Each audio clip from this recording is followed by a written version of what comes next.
Lincoln Center's critically acclaimed production of Lerner Lowe's My Fair Lady is now on stage, presented by Broadway Dallas. So we thought, wouldn't it be lovely? I know I screwed that up, but I tried.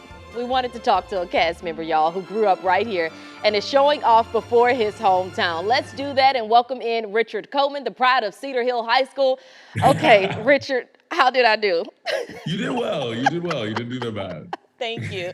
So look, I want to talk to you about this. Did your family show up on opening night last night?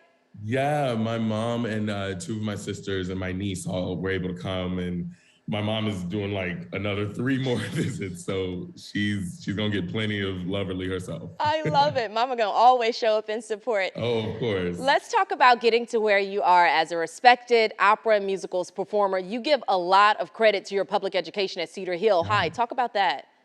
Yeah, I think a lot of schools, especially now, like the arts is not focused at all. And what was so great for me was when I was at Cedar Hill High School, go Longhorns, uh, it was a very big deal. I remember I made all-state choir, and I was just as important as one of the state championship football teams that they had. I got my little mural and everything up there as well. And so I think all that focus on choir, on theater, on all those different things I was able to do, it really made me able to do this career and really be able to perform and everything. And obviously you're thriving at it. What roles do you play in My Fair Lady? So a few, actually. I'm one of the ensemble members, and then I'm also playing a character, Jamie. And then between that, we're doing like 4 or 5 different roles in the ensemble. You can see me on a little video. I'm one of the dancing people for the waltz. And so with this show, you get to put on a lot of different hats, and literally a lot of different hats, and be a few different people in there. Look, it's nice to see a diverse cast in a classic musical. Talk about that.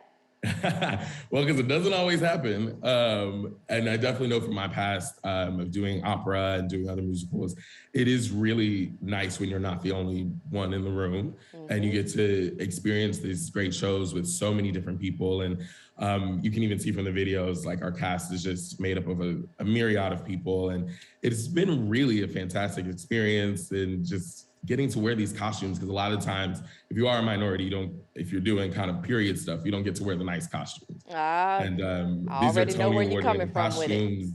Beautiful. It's been a real treat so far. Absolutely, and it's a treat just to see the diversity of talent on the screen, always. Absolutely. Look, I understand this production is modern in its message. Eliza Doolittle is able to take control of her own story. What is that about? Yeah, so like normally when you think of My Fair Lady, you think of kind of like the movie where it's like a love story and they fall in love at the end. But our Lincoln Center version is based more on Pygmalion, which was the original text. And in the original text, she doesn't fall in love with him. They don't get together. It's more about her falling in love with herself and her agency and being able to be more of an equal with them and show that y'all may have helped me get to this place, but I can still do it on my own. I don't need you, if that makes sense. Yeah, absolutely. And it's not meant to be Me Too or anything, but it ends up being very much that. And we've had a lot of fans and everyone just be so excited about it and really connect with that ending, with the changing that we're doing. And it's been really beautiful so far. I like what you said. It wasn't meant to be, but it's been very much that. And I very much know exactly what you're talking about. So Yeah. Richard, thank you so much for joining us. Appreciate all that you're doing. Good luck with everything. Thank you so much, Tashara. Absolutely. You're going to want to see this one, y'all. It's playing at the Music Hall at Fair Park through November 13th. Go to BroadwayDallas.org. You can call that number on your screen, 800-982-2787, to go ahead and get those tickets.